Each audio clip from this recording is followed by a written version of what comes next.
Town Musicians of Bremen by Janus.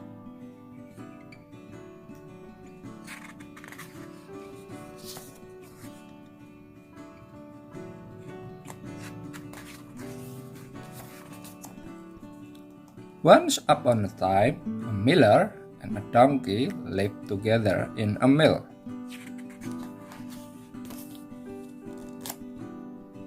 The donkey carried the sacks of corn from the station to the mill. The miller ground the corn, and the donkey carried the sacks of flour from the mill back to the station. Day in and day out, it was the same of the donkey did his work tirelessly.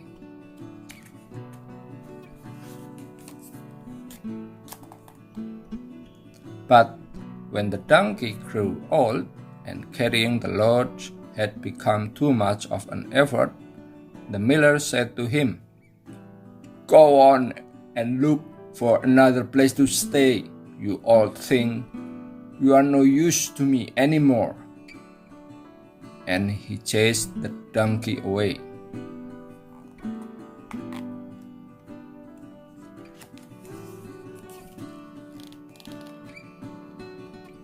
This really suited the donkey, and he set off for Bremen because he had always wanted to go there and become a musician. So the donkey went on his way and cheerfully pranced along the road towards Bremen.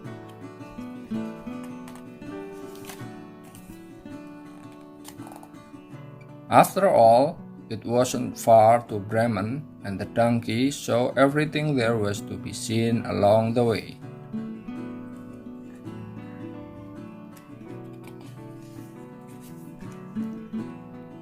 He came up on a dog sitting near a river, sobbing silently and clearly grief-stricken. "Why are you crying, you poor creature? Is life not amusing enough for you?"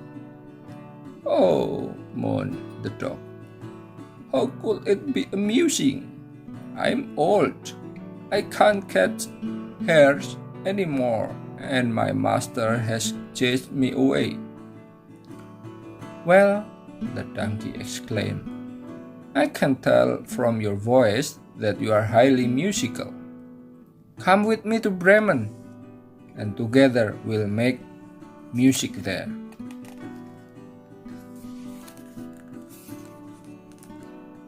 That suited the old dog, as indeed he loved music above all else, and most of all, he loved the saxophone.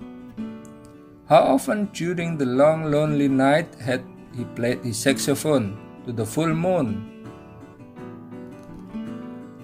And so he joined the donkey on the road to Bremen, with the dog perched on top of the donkey.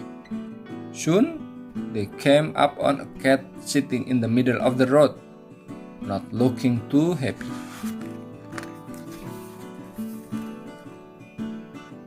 "Oh dear old Moggy, what's the matter with you? You look like 100 rainy days. What happened to you, you poor thing?" "Just because I no longer bring home any mice," the cat wailed. "My mistress has chased me away." "So what?" the donkey exclaimed. "Forget about your mistress. Come to Bremen with us. We're going to make music there. And you can sing, can't you?"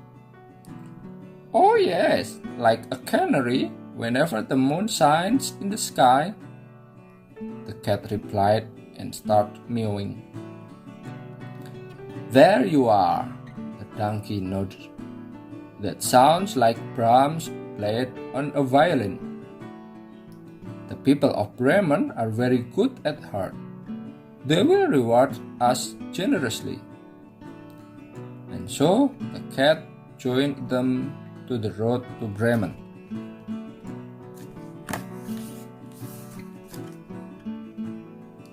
And just then, they came across old rooster, Gustl Henneman, sitting on a gate post crowing miserably. "Oh," the donkey exclaimed, "if you are in such a bad state, why not come with us to Bremen?"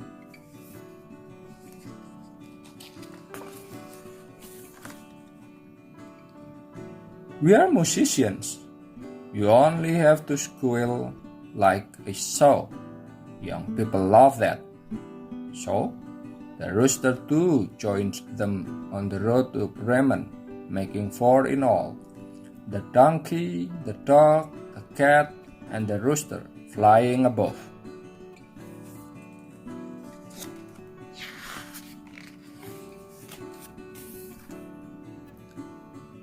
But eventually, darkness overtook them and they had to look for a place to sleep. The donkey and the dog stayed under a tree. The cat climbed onto the branches and Rooster Henneman flew high up onto the treetop and crowed, "Do come up here, boys and girls.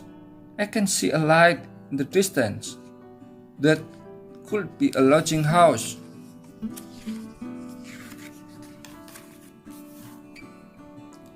So the donkey climbed the top of the tree.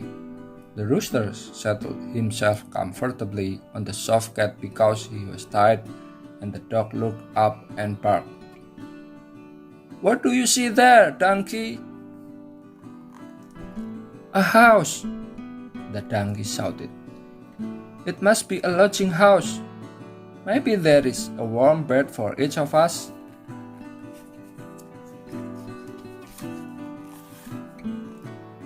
"Then let's go there," barked the dog, and they set off at once in the dark. After a while, they reached the house, but it was not a lodging house. It was robber's lair. The windows were brightly lit as if it was Christmas, and inside the robbers were making a mighty din.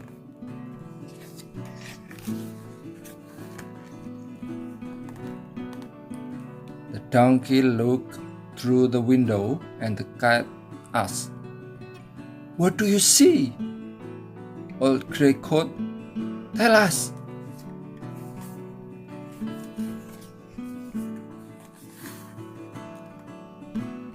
"A richly laid table with the best food in the world," the donkey exclaimed, "and a few robbers."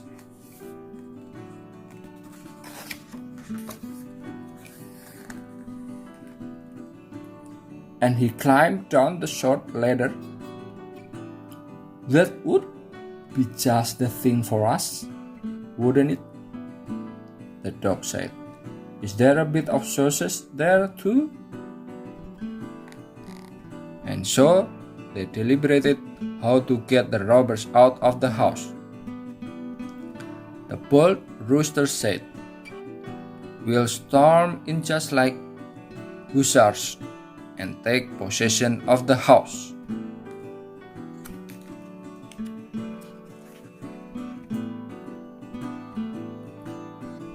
So they climbed onto the window sill and burst into the room shouting and screaming.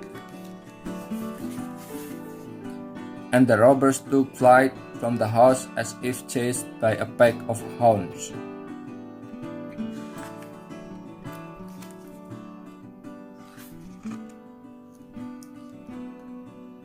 When the robbers had left the house, the 4 friends enjoyed a fine feast, stuffing themselves with all the food.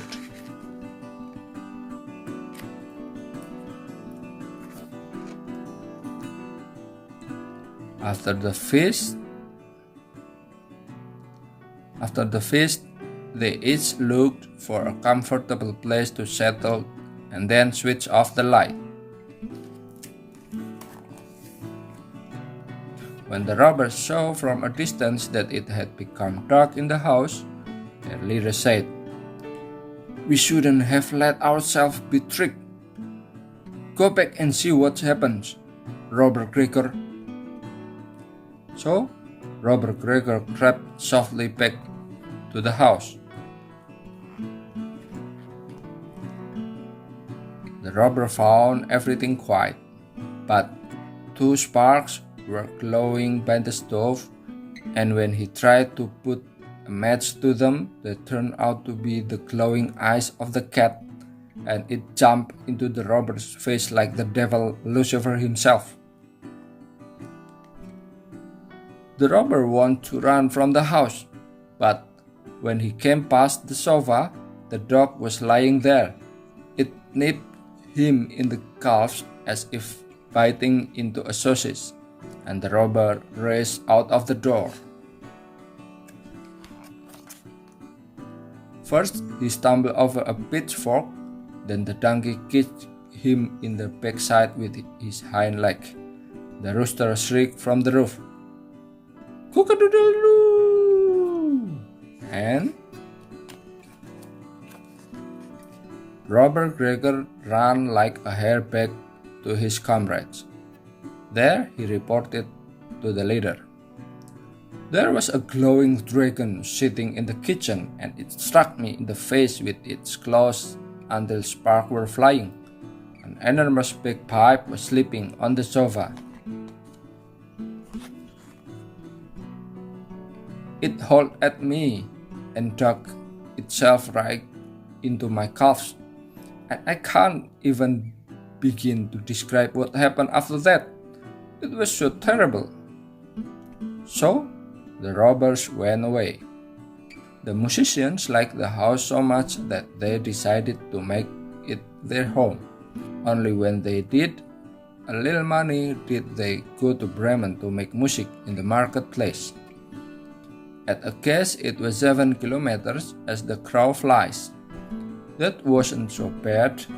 They could manage that, don't you think? The end. Thank you. Bye.